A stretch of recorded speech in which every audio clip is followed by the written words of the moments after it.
As stated in the syllabus, we will be using Proctortrack to proctor the 3 exams we have this semester. Proctortrack allows you to take the exam anytime you want.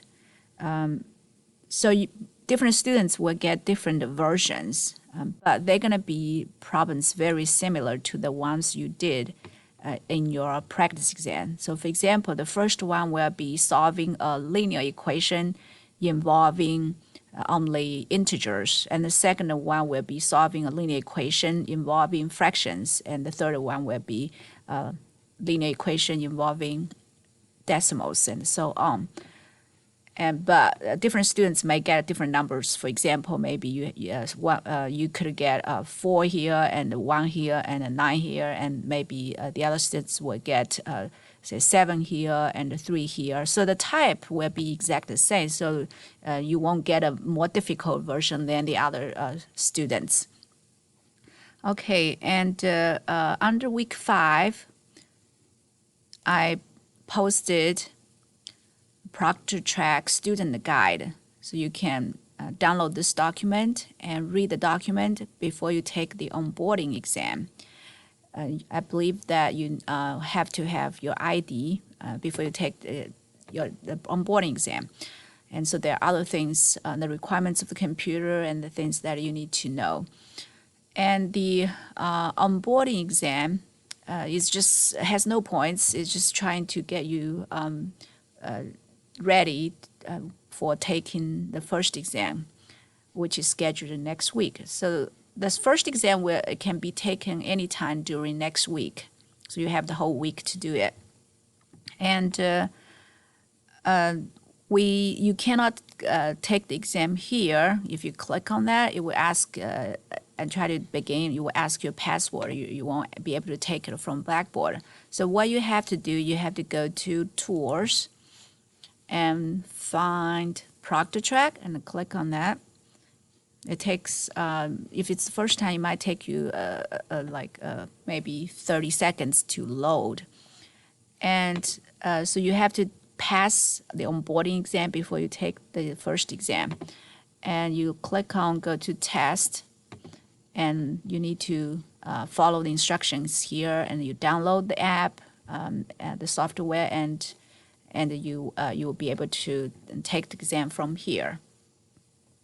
And the question type, so after you open the test, the exam, the onboarding exam, it will look like this. So there will be test information, and you will be only allowed to take it one time. If it somehow maybe the power went out or the internet went out, and just make sure you keep all your work and send me a message, and maybe you will be able to take it again.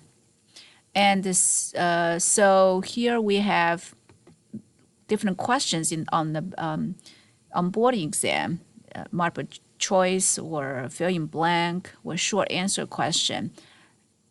But when you take the first exam, I will just give you question 3 type, so short answers. Because for this one, you will be able to click on F sub X and bring up a math editor. So you can type fractions or square root. And also, if you click on the second one, it gives different symbols, but you may not need to use. To make things a little easier for all of us, if you leave the answer blank, if some of the students, for some of the students, it might take you a little bit of time to get familiar with this all the functions, different symbols. So if you want to leave it blank, that would be fine, as long as you make sure in the final question, so the very last question will ask you to take a picture of your work. So you do have to, just like you did in the homework assignments or in the practice exam, you have to write down step by step your solutions, and you browse your computer and attach the documents here. And after you attach all your pages, and you can click submit, save and submit. So the most important step is the final question. You will have to attach pictures or PDF or a Word document.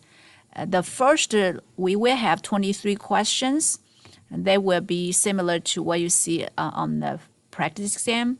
But you can, if you don't want to type your answers here, you can leave the first 23 questions blank, but make sure you attach all your work in the final question. So I will just grade the last one. I will not grade the first 23 questions.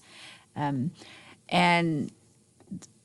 also the test will be 2 hours, and I will also give you 15 minutes for the submission. So 2 hours for you to work on the problems, 15 minutes to submit. And you can use if you have cell phone, take pictures and email to yourself, to your OU email, and then upload your pictures or documents, files from here. And you can also use a calculator. And of course, you need a paper to write down your work. And hopefully it won't. This is also my first time using Proctortrack, and I think I hope it won't flag you at the end. So from the only time you will be taking pictures or bringing up another the web browser, and will be the end at the end of the exam. So even if the system flags you, I can go in to watch the recorded video and make sure you're not doing it at the beginning or when you are taking the exam. So make sure you only do that at the end of the exam. Taking pictures or email to yourself for uploading. So the last 15, it might not take 15 minutes, so it might take you a few minutes and to take pictures and email to yourself or upload that way. And if you have any questions, feel free to email me and let me know. I'll try my best to help.